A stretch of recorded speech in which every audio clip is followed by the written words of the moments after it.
जीवन में जब भी हम खराब दौर से गुजरते हैं तो मन में यह विचार जरूर आता है कि परमात्मा मेरी परेशानियां देखता क्यों नहीं है, मेरी परेशानियां दूर क्यों नहीं करता। लेकिन सुख दुख तो हमारे जीवन का हिस्सा है, जीवन है तो परेशानियां भी होंगी। एक युवक की अपनी तमाम परेशानियों के लिए भगवान से शिकायत पर आधारित यह स्टोरी दुखों की गठरी। नवीन अपनी परेशानियों से जूझ रहा था। उसे लगता था कि एक अकेला वही संसार का सबसे दुखी व्यक्ति है, सिर्फ उसी के जीवन में तमाम मुसीबतें हैं।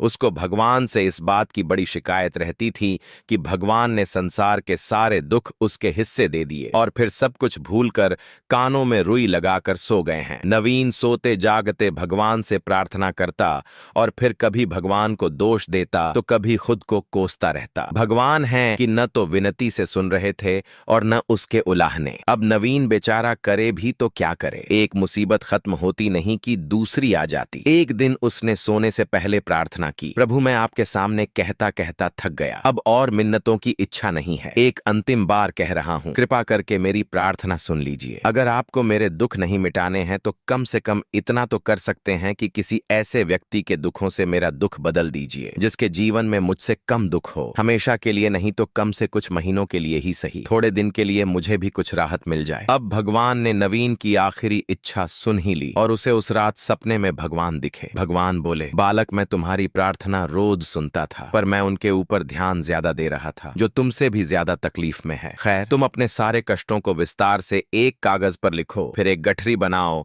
और शहर के मुख्य चौराहे पर जाकर उसे टांग कर आ जाओ। नवीन हड़बड़ाकर नींद से जागा। पहले तो उसको बिल्कुल यकीन ही न हुआ कि सच में भगवान आए थे और उन्होंने उससे यह सब बातें कही हैं। फिर सोचा कि आजमाने में क्या हर्ज है, क्या पता इससे ही कोई रास्ता निकल आए। उसने भगवान के दिए आदेश के अनुसार अपनी सारी परेशानियां अलग अलग कागजों पर लिखीं। इतनी परेशानियां लिख डालीं कि सच में कागज का ढेर खड़ा हो गया और उसे गठरी में ही बांधना पड़ा। अब नवीन ने अपनी गठरी उठाई और पहुंच गया चौराहे पर, लेकिन वहां पहुंचकर चौराहे का नजारा देखकर अचंभे में पड़ गया। उसने देखा कि चौराहे पर तो पहले से ही लोगों की लंबी लाइन लगी हुई है जो उसी की तरह अपने अपने दुखों की बड़ी बड़ी गठरी लिए आ पहुंचे हैं। आखिर यह चक्कर क्या है? सब कुछ उसकी समझ से बाहर था। अभी वह इन विचारों में ही खोया था कि तभी एक आकाशवाणी हुई। उसमें सभी को अपनी गठरी को चौराहे पर लगी अलग अलग खूंटी में टांग देने का आदेश हुआ। वहां बेहिसाब खूंटियां पहले से ही बनी थीं। सभी ने अपनी अपनी गठरी टांगी और फिर ईश्वर के अगले आदेश की प्रतीक्षा करने लगे। कुछ ही देर में दोबारा से आकाशवाणी हुई और सबसे कहा गया कि सभी लोग अंदाजे से कोई ऐसी गठरी उठा लें